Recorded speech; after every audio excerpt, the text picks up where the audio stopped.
Bonjour à toutes et à tous. Bienvenue dans l'épisode 5 de notre série sur les marchés publics en Guinée. Si vous nous rejoignez maintenant, un rappel rapide. Vos références passées, l'attestation de bonne fin, les moyens humains et matériels. Si vous ne l'avez pas vu, l'épisode précédent est en lien. Aujourd'hui, au programme, les 6 documents techniques, ce qui distingue un bon mémoire, la caution, 4 erreurs classiques.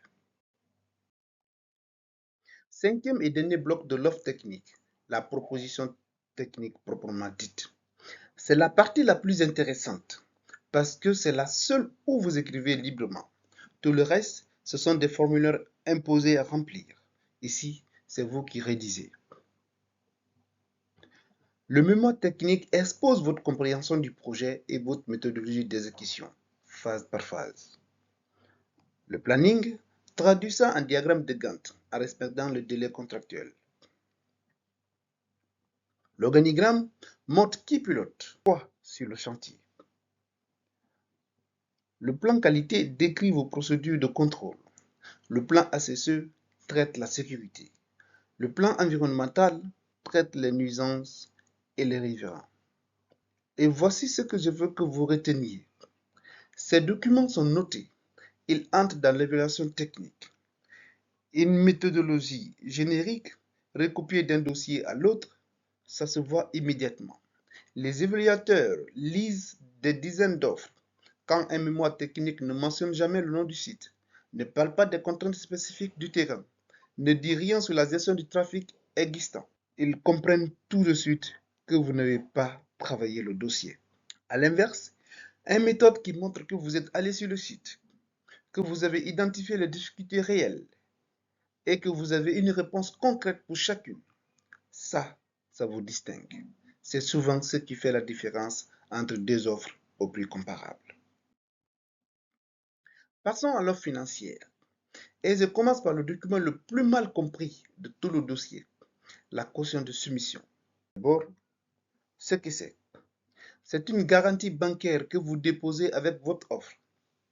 Elle dit en substance, mon entreprise s'engage sérieusement et si je me rétracte, ma banque vous versera cette somme. Le montant est un pourcentage de l'offre fixé par le DAO. Elle est saisie dans 3 cas seulement. Si vous retirez votre offre pendant sa période de validité, si étant attributaire, vous refusez de signer le marché, ou si vous ne fournissez pas la garantie de bonne exécution après signature. En dehors de ces cas, elle vous est restituée. Maintenant, les 4 erreurs que je vois le plus souvent. Première erreur, passer une compagnie d'assurance. Non. Pour la caution de soumission, seule une banque agréée peut émettre.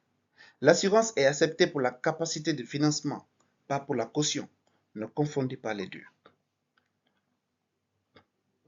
Fournir une photocopie. L'original bancaire est obligatoire. Une copie n'est jamais admise.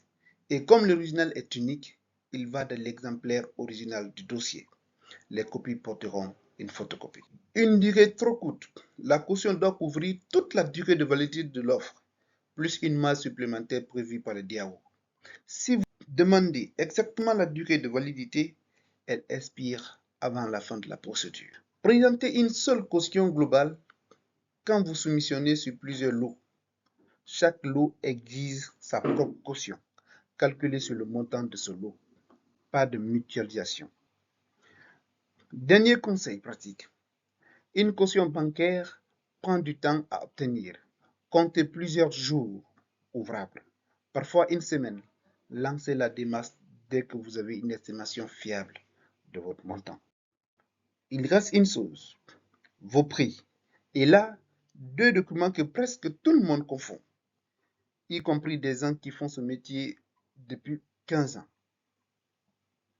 C'est l'épisode 6, le BPU, le DQ et les pièces fiscaux de chiffrage. Il sort dans quelques jours. Abonnez-vous.